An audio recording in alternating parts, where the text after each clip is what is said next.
que se hunden los pavimentos y los carros quedan sumidos en esa hendidura de pavimento. ¿Está bien? Ahora bien, la entidad encargada de regular la calidad del agua que debe llegar a la red de alcantarillado y a su vez a la planta es la empresa que presta el servicio. Una vez en el torno, el licenciado Clodo, que es el gerente del torno, el gerente general, me llamó porque las aguas se las habían propuesto rosadas. O sea, normalmente las aguas tienen una tonalidad gris y sin embargo sus aguas se habían puesto rosadas. Entonces me dijo él: doctor, ¿qué está pasando? Mis aguas se han puesto rosadas. Y entonces le medimos pH y efectivamente el pH era ácido. Normalmente el pH para el tratamiento de las aguas residuales tiene que ser un pH neutro, ni ácido ni básico, porque si no mata a las bacterias que se encargan de degradar la materia orgánica.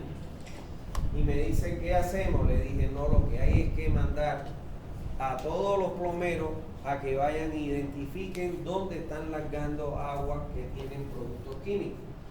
Y me dice él: ay, nosotros recién hemos conectado el hospital del torno. Entonces le dije: bueno, ahí lo que vamos a hacer es vete al hospital y dile que te hagan los análisis de la calidad del agua efluente. Y efectivamente ellos utilizan muchos desinfectantes, productos químicos para desinfectar los ambientes en el hospital, y además que largan muchas veces el lavado de los utensilios que utilizan para extraer sangre, etcétera. Y bueno, la DBO que estaba teniendo esa agua, que es el grado de contaminación que tiene el agua, se iba por encima de la DBO para la cual estaba diseñada la planta. La planta estaba diseñada para una DBO de 300 miligramos por litro y la DBO que salía del hospital era 4500. O sea que la planta no tenía capacidad para tratar esa agua. Pero además había nitratos y nitritos en el agua y productos químicos, que eso era lo que estaba cambiando la coloración en la planta.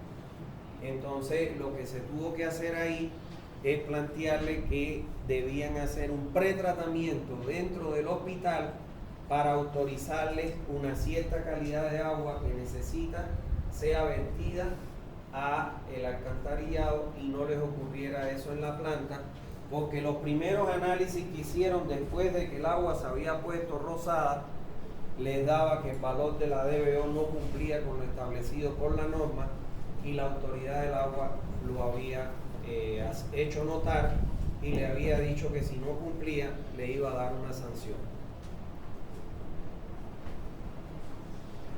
Entonces estos desechos siempre, sobre todo cuando vienen de hospitales, laboratorios químicos, industrias, etcétera, mataderos, etcétera, hay que analizar su calidad del agua antes de conectarlo al alcantarillado, y lógicamente si su calidad de agua no cumple con el requisito que debe ingresar un agua a una red de alcantarillado, no se pueden conectar y se les recomienda hacer un pretratamiento para evitar dañar las instalaciones, y no solo las instalaciones, sino evitar problemas en la planta de tratamiento de agua residual. El otro tipo de agua residual que les hemos mencionado son las aguas residuales pluviales. El agua residual pluvial es el agua que escurre por las cubiertas de las casas, por los tejados, los patios, y escurre por las calles.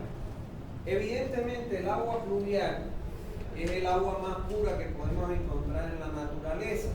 ¿Por qué? Porque el agua pluvial es el resultado de un proceso de destilación. Desde el momento en que es un agua superficial que se evapora, va a las nubes, se condensa, ese proceso de evaporación y obtención del nuevo líquido, ese es un proceso de destilación. Pero suele que cuando cae en la superficie, ya sea de los tejados, los patios o las calles, al escurrir van adquiriendo los contaminantes que se encuentren en su trayecto, por eso es que la convierte en otra agua residual. ¿Claro? Ahora, hay algo que es importante, y que estas aguas residuales pluviales, ¿está bien?, que se recogen en Santa Cruz, que escurren por las calles y se recogen en los canales, nunca van a tener la misma calidad que tienen las aguas residuales que salen de los domicilios, las industrias, los comercios o las instituciones.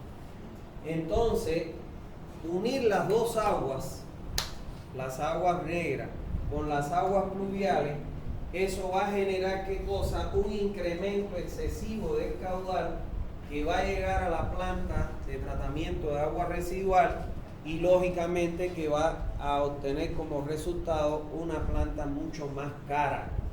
¿Por qué? Porque el costo de una planta está directamente vinculado con el caudal.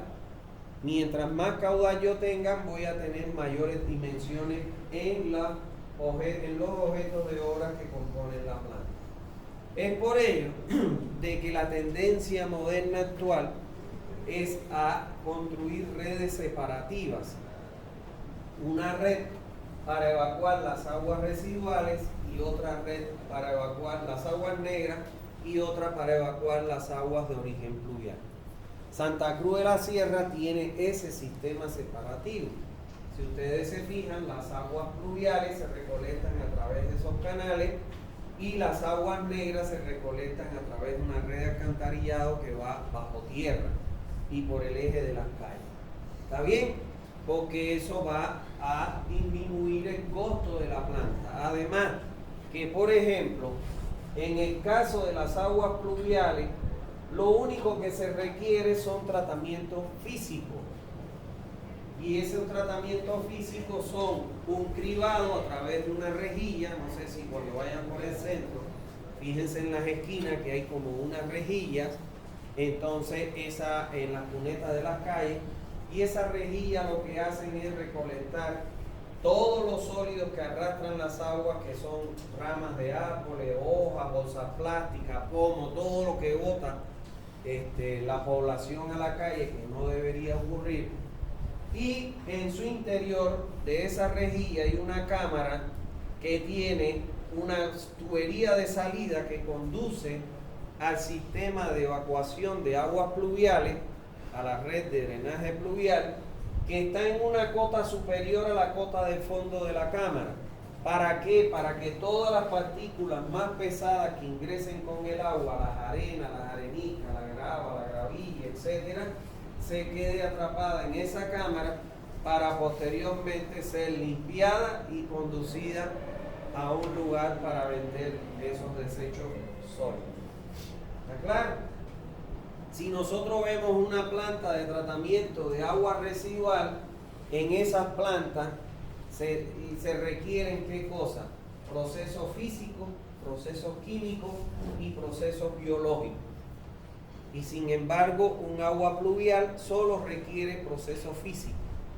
Entonces, no es conveniente nunca mezclar las dos aguas para conducirlas a una planta, porque el agua pluvial no requiere pasar por tratamientos químicos, peor por tratamientos biológicos. ¿Está bien? Bueno.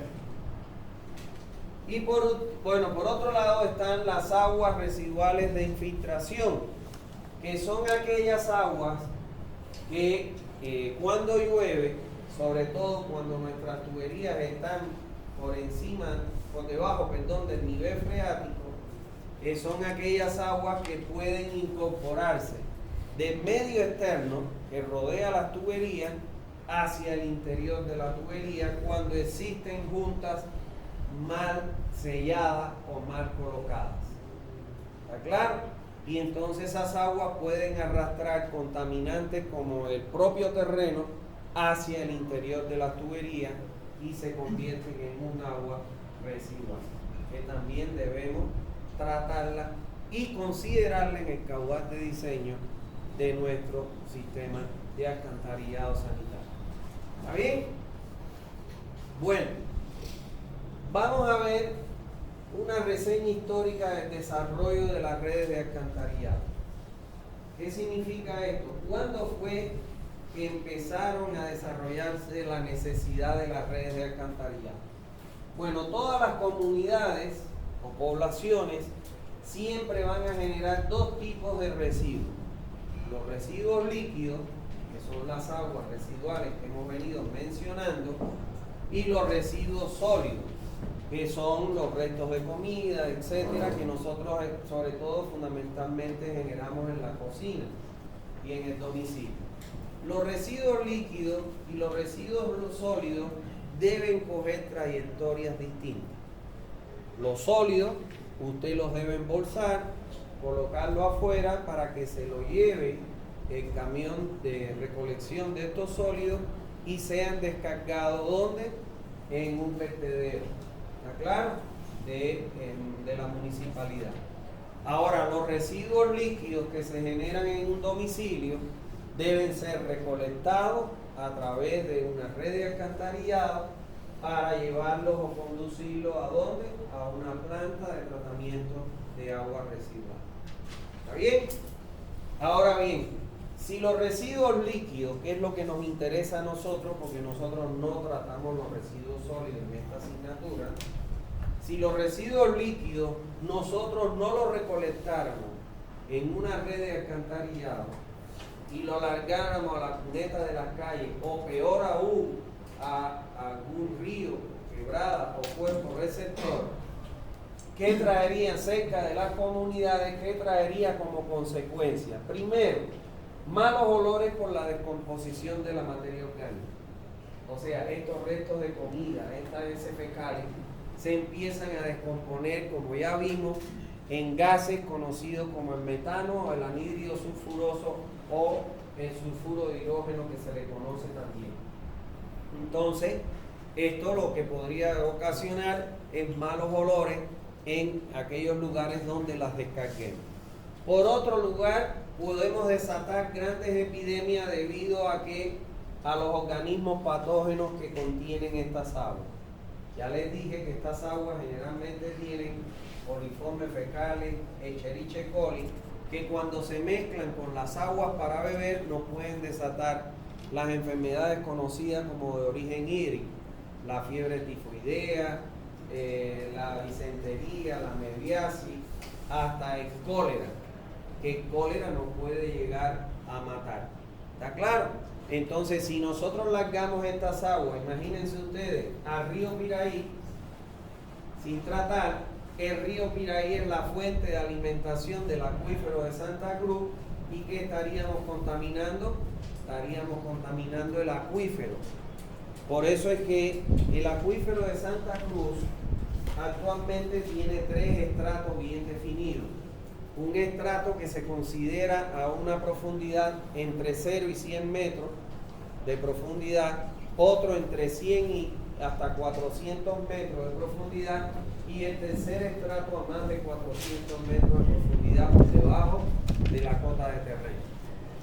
Estudios realizados por una empresa europea contratada por Saguapac demostraron de que el primer estrato está totalmente contaminado de 0 a 100. Por eso es que la autoridad del agua les exige a las empresas que captan el agua del acuífero de Santa Cruz para dotárselo a la población, que sus captaciones o sus bombas las coloquen por debajo de los 100 metros. Y ustedes van a llegar a la cooperativa y le van a decir a qué nivel está la bomba: a 150, 180 metros, a 300 metros de profundidad, huyéndole al primer estrato que está contaminado con coliformes fecales y Escherichia coli. ¿Está claro? Entonces, es importante este problema de dónde largamos las aguas y cómo las largamos, porque podemos generar grandes epidemias debido a sus organismos patógenos contenidos en ellas. Y por otro lado, tenemos que estas aguas pueden ocasionar graves daños al medio ambiente, porque lógicamente donde usted las largue puede ocasionar, si es cruda, la mortandad de peces, puede ocasionar daños a la flora y a la fauna en el cuerpo receptor donde las mismas son descargadas. ¿Está bien?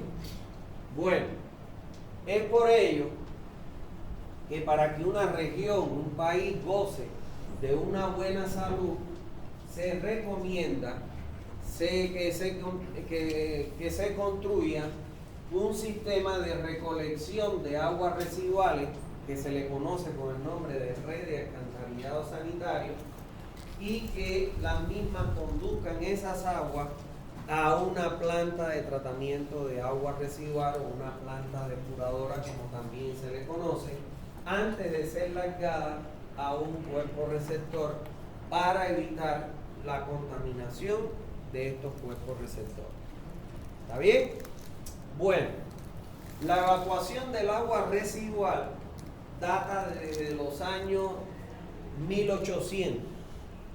O sea, ya en el año 1800, cuando surgió el Imperio Romano, ahí ya se empezaron a tener los problemas con las aguas residuales y se comenzaron a crear las primeras obras para evacuar estas aguas residuales de las comunidades y evitar que se contaminaran y se produjeran grandes epidemias. Comenzando sus primeros pasos en la antigua Roma, o sea, cuando el Imperio Romano. Las primeras alcantarillas que se conocen en la historia y que datan de esa década del 1800, ese año, pues estas primeras fueron construidas por los romanos y se destinaron para la evacuación de las aguas pluviales. Recuérdense ustedes en las películas que vemos históricas de que el Imperio Romano se acumulaba en castillos y entonces habían aguas que venían e inundaban esas poblaciones. Y entonces o ellos construían un canal en todo el perímetro de donde se asentaba la población para evitar que llegara a inundar las poblaciones, o construían, como más reciente, este tipo de estructura que todas las aguas pluviales que llegaran fueran evacuadas para no dañar. Pero los primeros pasos en cuanto a la evacuación de las aguas fue la evacuación de las aguas pluviales, lógicamente para proteger de las inundaciones sus poblaciones. Ahora, posteriormente, en países como Estados Unidos, Inglaterra y Francia, así como Alemania, se comenzaron a implementar los primeros sistemas de alcantarillado sanitario, que con el cursar del tiempo se fueron desarrollando, sobre todo movidos por las grandes epidemias de cólera ocurridas en Asia en 1832 y en Londres en 1848, causando más de 25.000 víctimas. O sea, ya ahí, en esa década de 1830 al 40, entonces empezaron a aparecer lo que en aquel momento le llamaron la peste bubónica, pero no sabían cuál era el problema que estaba matando a la población. Y sin embargo, años después, se dieron cuenta de que efectivamente era producto del cólera por la mezcla de las aguas de consumo con las aguas residuales, y estos coliformes y Escherichia coli le generaban el cólera y la muerte de la población. Ahora bien, cabe destacar que las primeras alcantarillas que se construyeron en Europa y en Estados Unidos tuvieron también como consecuencia la recolección de las aguas residuales. Ya. Tuvieron como consecuencia la recogida de las aguas pluviales. Y no fue hasta la década de 1840 hasta 1850, que es cuando se produjo la mortandad de las 25.000 muertes, producto de lo que ellos le llamaron su peste bubónica, que empezó a experimentar un proceso apreciable en el desarrollo de proyecto y la construcción de las redes de saneamiento o de alcantarillado sanitario.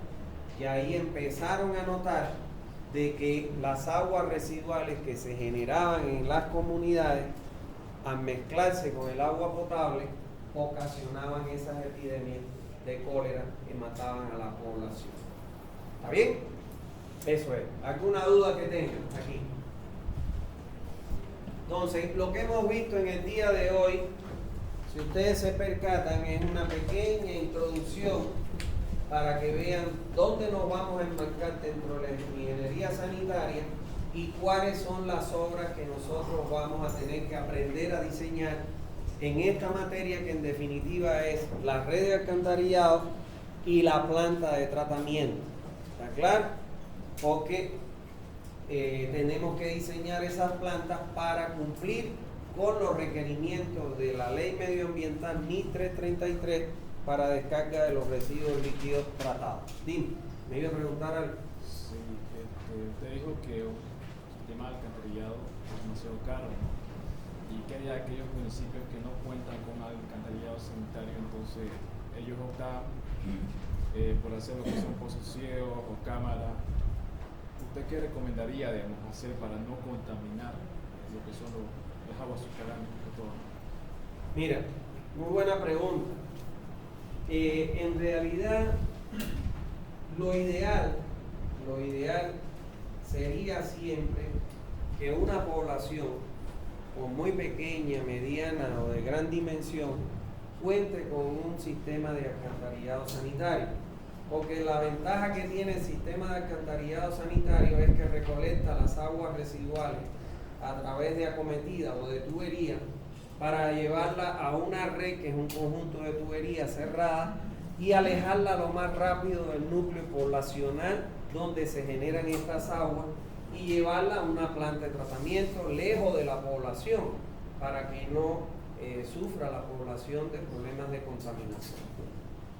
Ahora, como yo les decía, el sistema que le vamos a enseñar a ustedes, que es el sistema convencional, simplificado, fíjense ustedes, simplificado, tiene un costo de aproximadamente entre unos $800 por metro lineal de alcantarilla. O sea, es caro, es un sistema caro. Y muchas veces está lejos del alcance de, sobre todo, poblaciones rurales, y no solo rural. Fíjense ustedes, Santa Cruz, que es la ciudad más pujante que tiene Bolivia, y solo tiene de cobertura el 46% de cobertura de alcantarillado sanitario. O sea, ¿qué quiere decir? Que hay prácticamente un 55, un 60% de la ciudad que no tiene sistema de alcantarillado. Ahora, lo que no se puede permitir nunca es que las aguas residuales que se generen en estos domicilios, comercios, industrias, instituciones, se larguen como se acostumbraba antes a la cuneta de las calles, cruda. ¿Por qué? Porque ahí está en contacto con quién, con la población que la genera, y lógicamente, si nosotros nos ponemos a pensar, miren ustedes acá este dato curioso, si este es un domicilio, aquí tenemos su barda, aquí tenemos la acera, aquí tenemos el cordón y aquí tenemos la calle. Si yo largo mis aguas residuales aquí a la cuneta de las calles, aquí debajo, a 1 metro del cordón de la acera y a 80 centímetros de profundidad,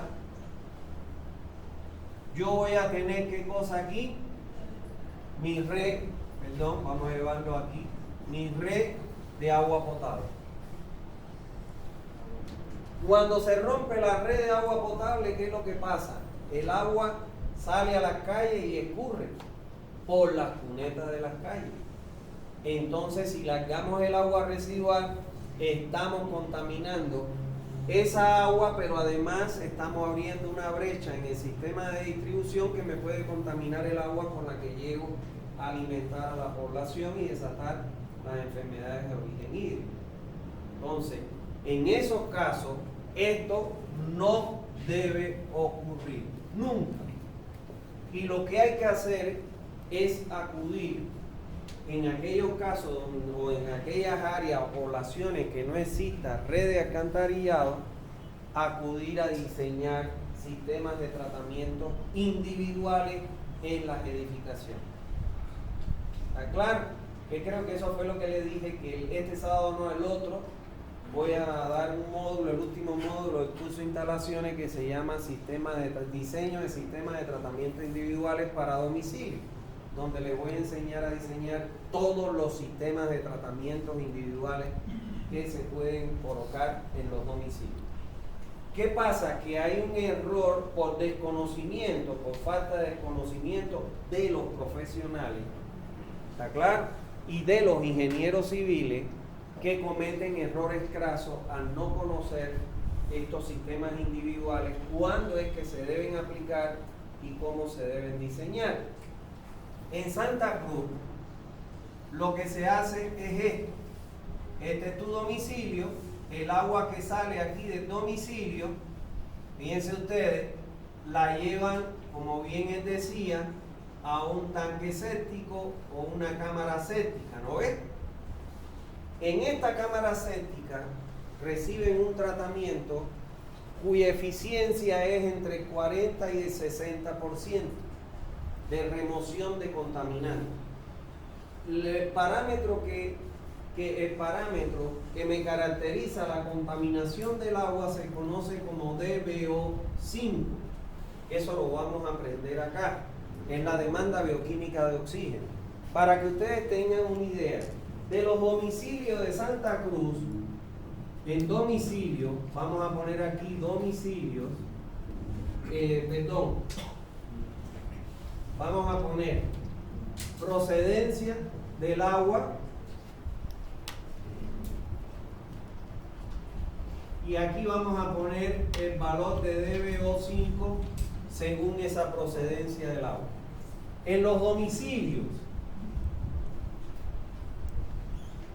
y aprendan esto que es importante, es interesante, la DBO que sale en los domicilios, y la DBO se expresa en miligramos por litro, es de 400 miligramos por litro, la DBO.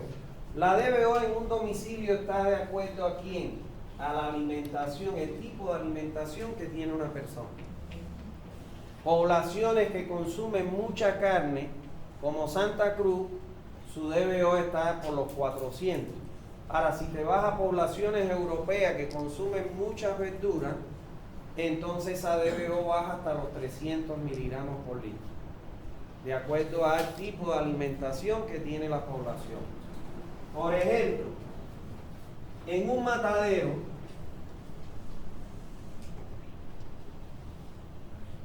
de reses, normalmente en los mataderos las aguas se separan.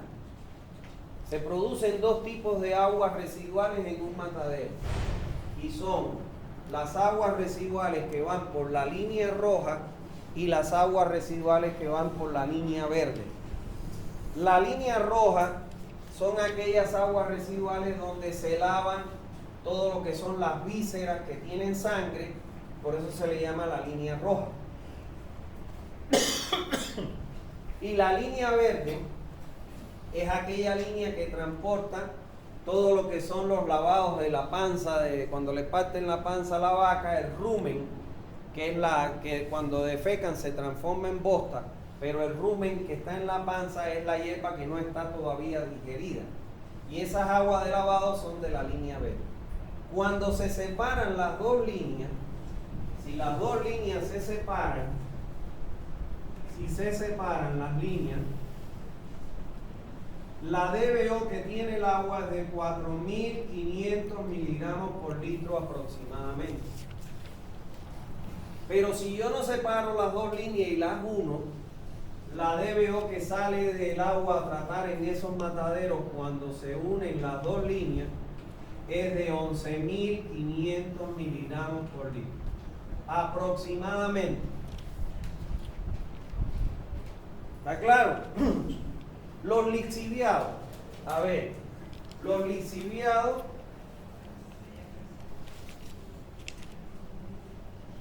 les estoy dando algunos ejemplos para llegar a lo que les quiero decir. ¿Qué cosa es el lixiviado? ¿Han visto ustedes cuando sacan los residuos sólidos y los ponen en el basurero afuera y no pasa la basura? ¿Qué empieza a destilar esa basura? Un líquido. Ese líquido se conoce con el nombre de lixiviado. Es lo que se genera en los vertederos municipales, en Normandía, en esos vertederos que conocemos. Ese lixiviado tiene una DBO de 16.000 miligramos por litro. ¿Está claro? Por eso es que el tratamiento es caro, porque depende de el caudal para el tamaño de las instalaciones y depende del grado de DBO que tenga el agua residual que llega a una planta de tratamiento de agua residual. Mientras mayor es la DBO, evidentemente el agua está más contaminada todavía. ¿Está claro? Sí, te da el nivel de contaminación. Mientras mayor sea la DBO, el agua está más contaminada y necesito más unidades de tratamiento para retirar esa contaminación y más cara en mi planta. Ahora, la ley 1333 en Bolivia, la ley 1333 de Bolivia, dice que cuando no se va a reutilizar el agua en nada, la DBO que debe salir de un sistema de tratamiento para incorporarla a un cuerpo receptor tiene que ser menor o igual a 80 miligramos por litro. ¿Qué significa eso? Que si yo voy a tratar las aguas residuales de los lixiviados, necesito rebajar de 16.000 miligramos por litro a 80 para poder descargarla en un cuerpo receptor. ¿Me copian?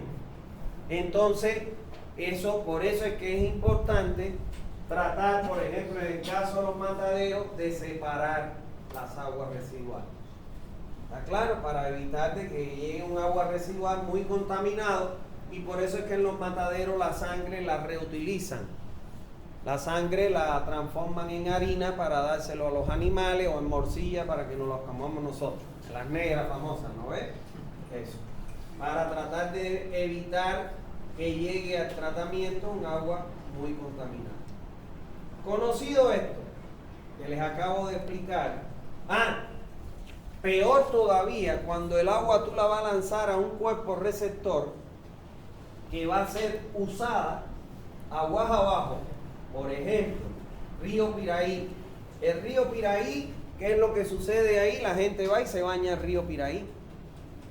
Entonces, cuando va a ser ese cuerpo receptor utilizado por bañistas, o el agua va a ser reutilizada como fuente de abastecimiento aguas abajo, la DBO, según la ley 1333, debe ser menor o igual a 2 miligramos por litro.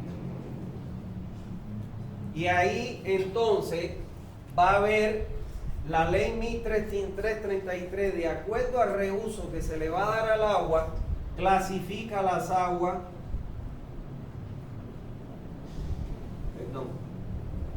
clasifica las aguas en cuerpos receptores A, B, C y D.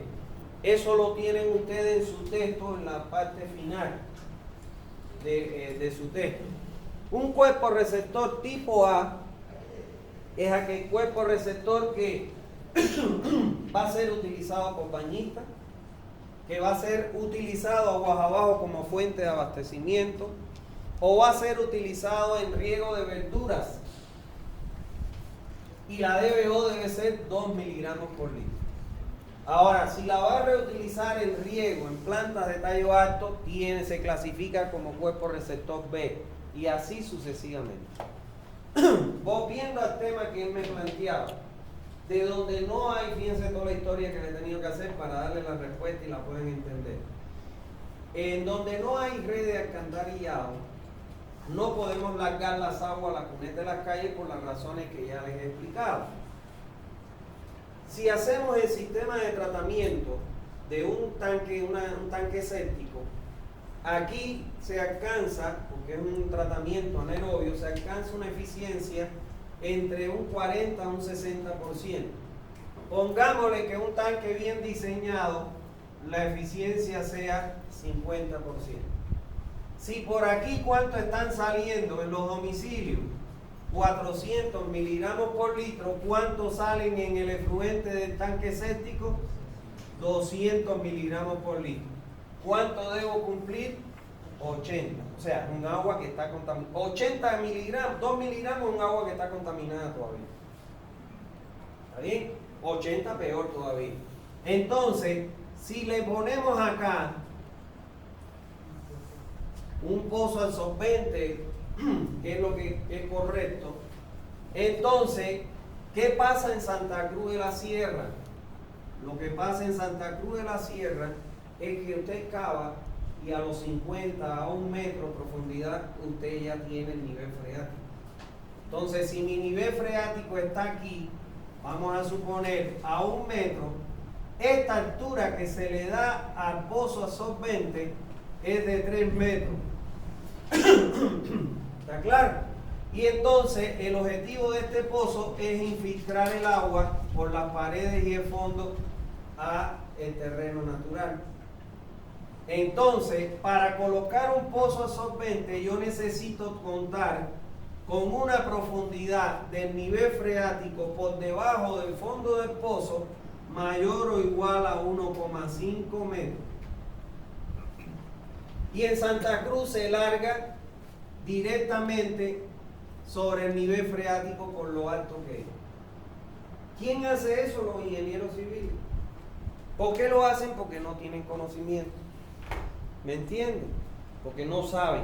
Y entonces esta es una de las razones fundamentales por la cual el primer estrato del acuífero está totalmente contaminado con coliformes fecales. Por la forma indiscriminada en que se lanzan las aguas al acuífero como tal. Entonces, ustedes me dirían, bueno, y si no se hace eso, ¿qué otra cosa se puede hacer? Hay otras combinaciones. Puedo combinarlo con galerías de infiltración, puedo combinarlo con lechos de infiltración invertidos, puedo construir humedales, puedo hacer un montón de cosas.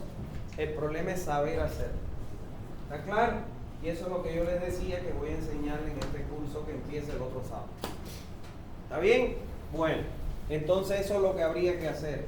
Pero diseñar el sistema de acuerdo a los requerimientos del lugar donde tú lo vas a construir. ¿Está bien? ¿Alguna duda hasta ahí? ¿Otra duda que tengan? Como ustedes pueden ver, es una asignatura, pero muy importante para la vida de cualquier ciudad, de cualquier población. Entonces, por eso es que yo siempre les insisto y les digo, su país necesita de ingenieros hidráulicos que estudien hidráulica, porque hay muchos problemas en el país.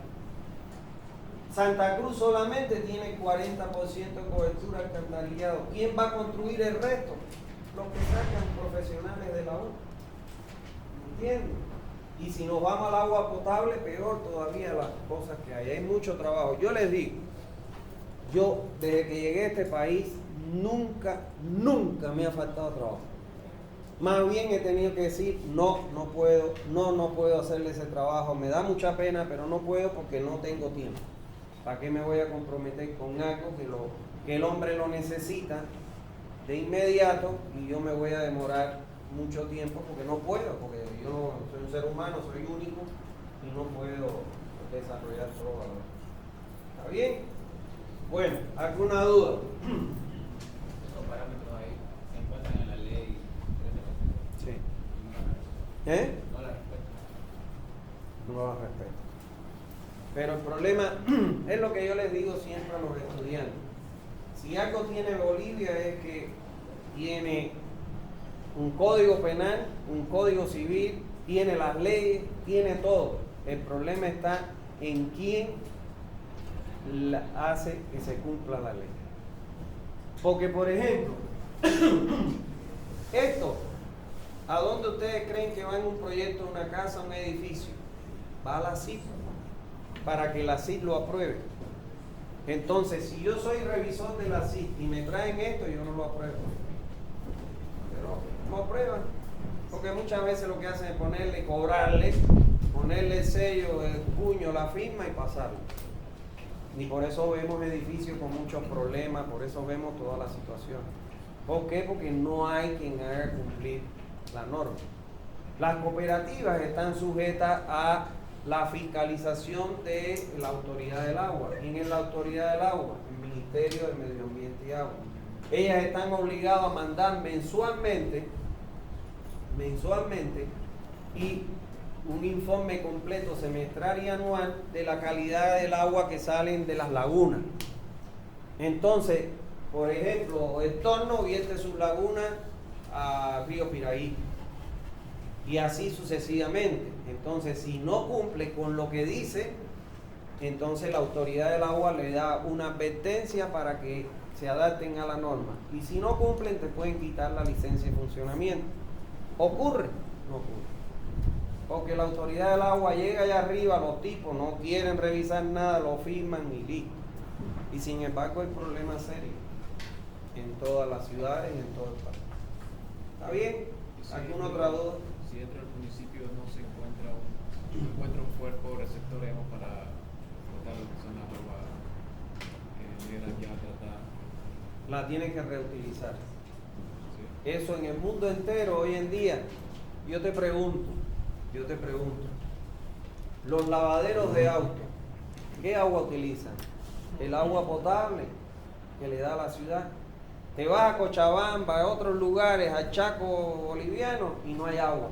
Y aquí se dan el lujo de lavar un auto con agua potable.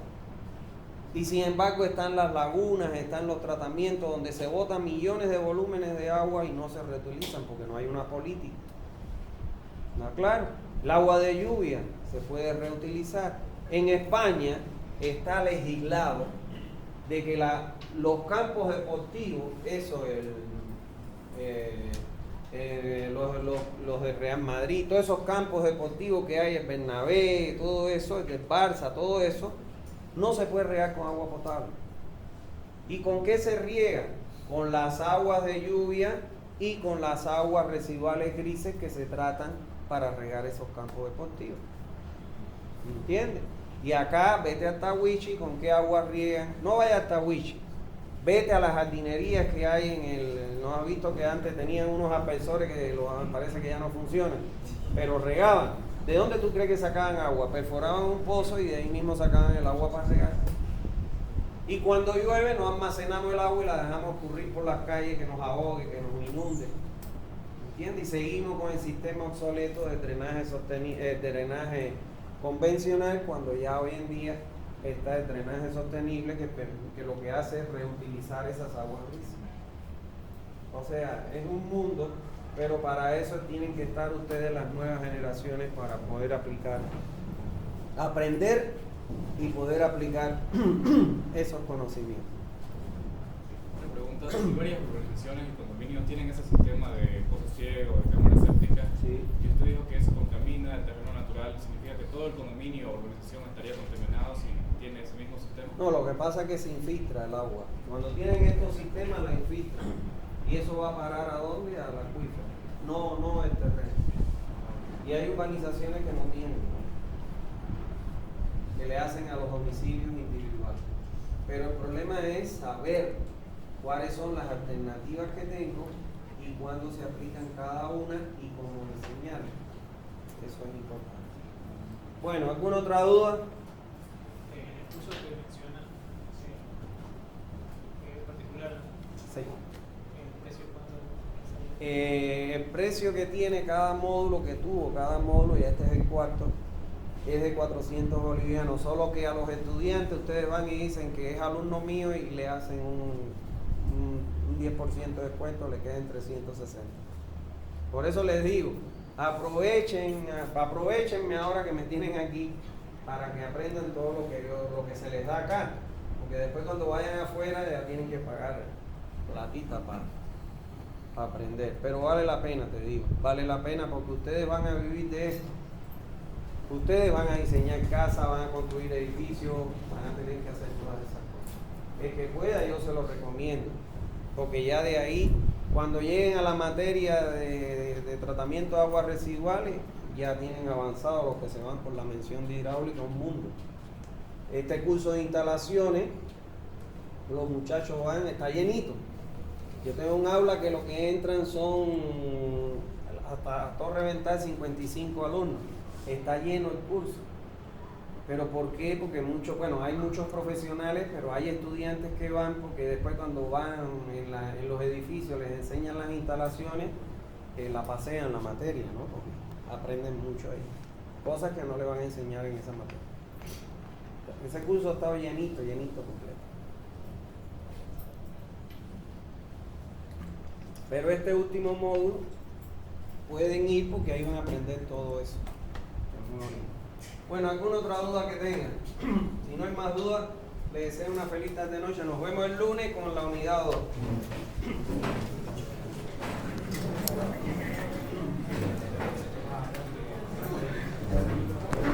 Los que llegaron tarde, vengan para